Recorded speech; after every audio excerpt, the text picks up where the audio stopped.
साल 2005 Caribbean sea के बीचों बीच एक छोटा सा प्राइवेट आइलैंड, जहां ना कोई टूरिस्ट जाता था, ना कोई मीडिया कैमरा पहुंच पाता था। बाहर से ये जगह किसी लग्जरी पैराडाइज जैसी दिखती थी, नीला समुद्र, सफेद रेत और हाई सिक्योरिटी बाउंड्रीज। लेकिन इसी आइलैंड पर बंद दरवाजों के पीछे चल रहा था one of the darkest crimes of modern history. Young girls trafficking और सेक्सुअल एक्सप्लॉयटेशन।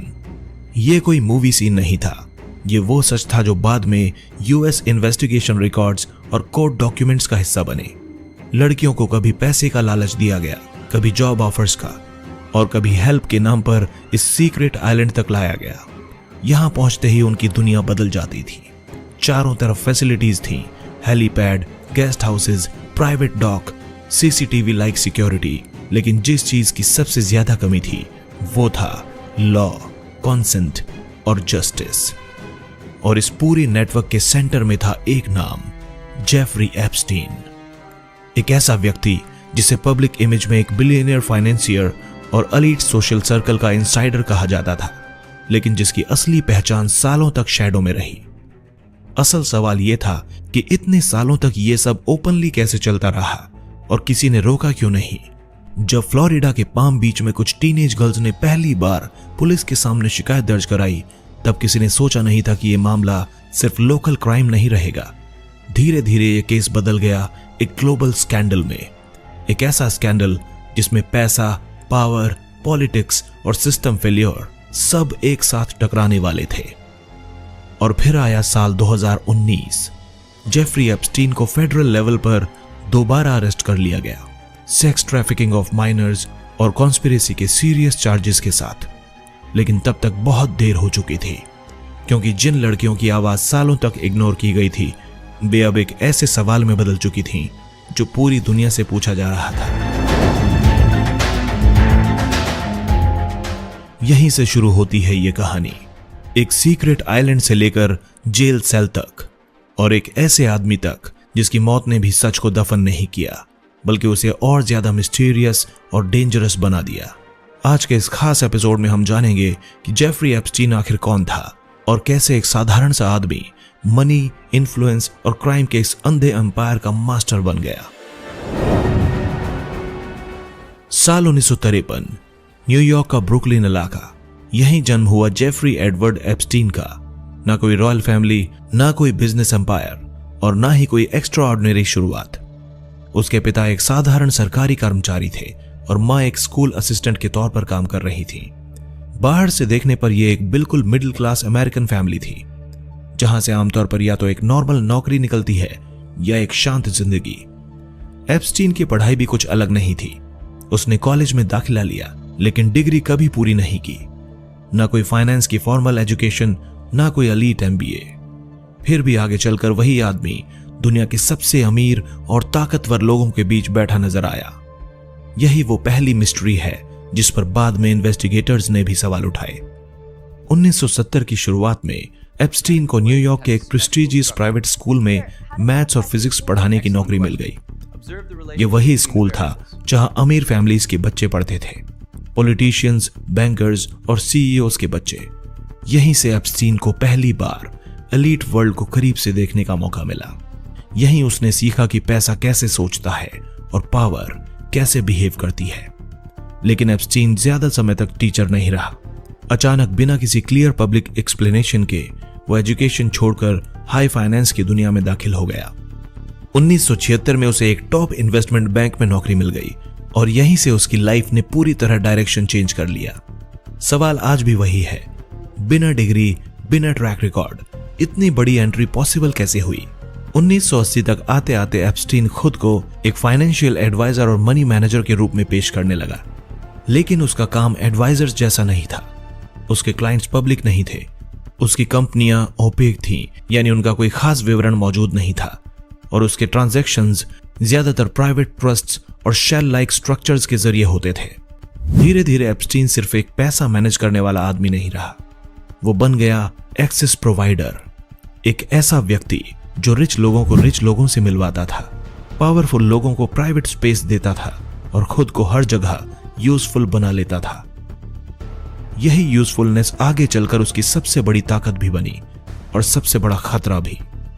पब्लिक इमेज में वो एक क्वाइट बिलियनियर था, कम इंटरव्यूज, कम स्टेटमेंट्स और ऑलमोस्ट जीरो ट्रांसपेरेंसी।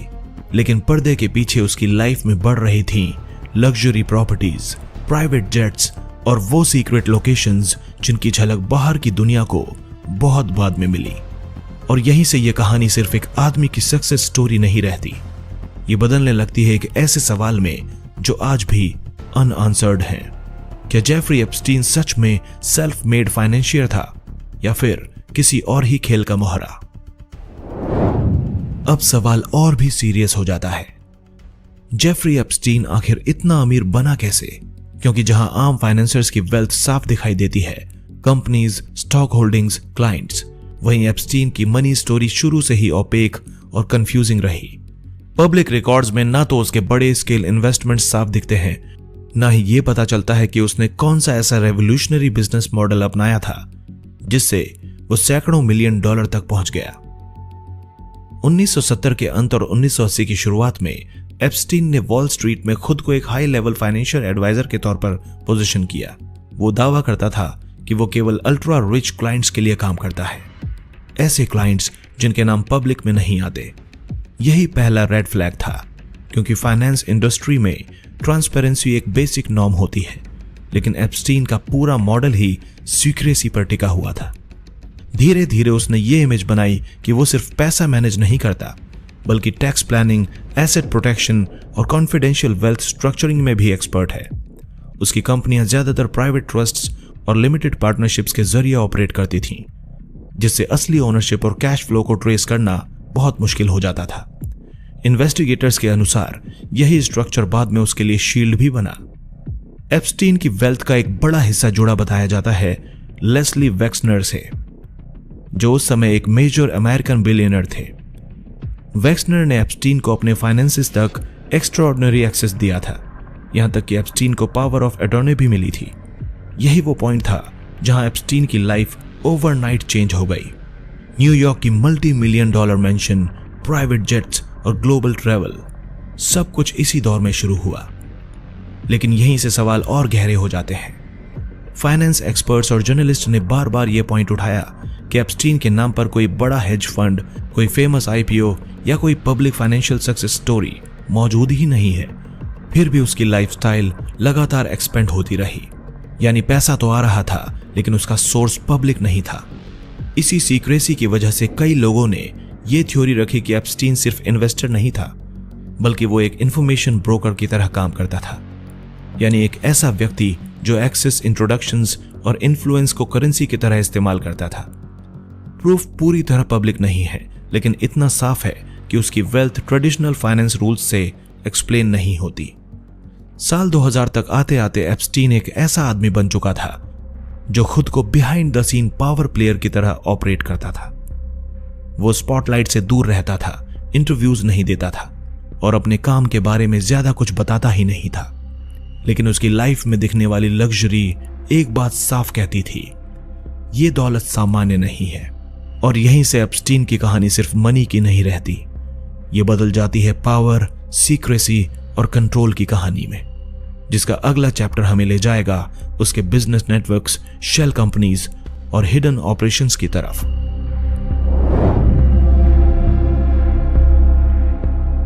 अब तक हमने देखा कि पैसा आया, पावर बढ़ी, लेकिन एक बेसिक सवाल अब भी अनआंसर्ड है, जेफरी एप्स्टीन करता क्या था?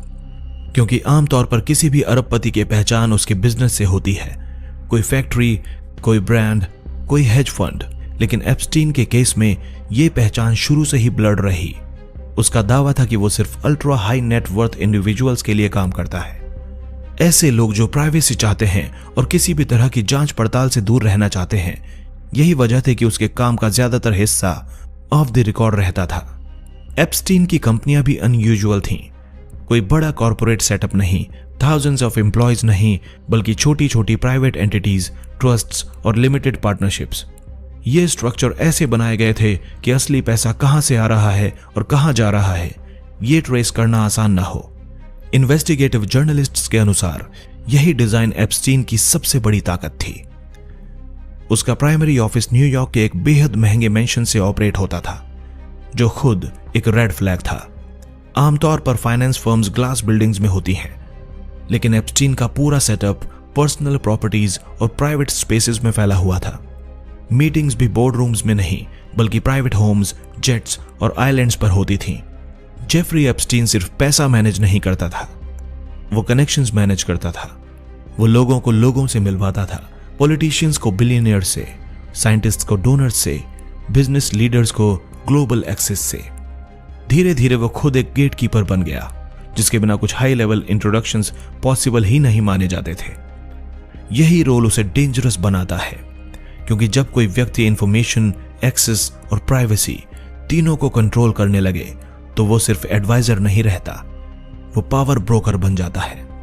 एप्स्टीन के केस में कई लोग बाद में यही सवाल उठाते हैं कि क्या वो सच में फाइनेंस चला रहा था या फाइनेंस की आड़ में कुछ और ही मैनेज कर रहा था। 2000 तक आते आते एप्स्टीन का बिजनेस मॉडल पूरी तरह नॉन ट्रांसपेरेंट हो चुका था। न कोई एनुअल रिपोर्ट्स, न क्लियर डिस्क्लोजर और न ही क्लाइंट्स की पब्लिक लिस्ट। फिर भी उसकी लाइफस्टाइल लगातार एक्सपेंड हो रही थी, जो इस बात का संकेत थी कि उसका सिस्टम काम कर रहा है, लेकिन चुपचाप। और यहीं से एप्स्टीन की कहानी एक और मोड़ लेती है, क्योंकि जैसे जैसे पैसा और एक्सेस बढ़ता गया, वैसे वैसे उसकी जिंदगी में शामिल होने लगे प्राइवेट जेट्स, लग्जरी प्रॉपर्टीज और सीक्रेट लोकेशंस।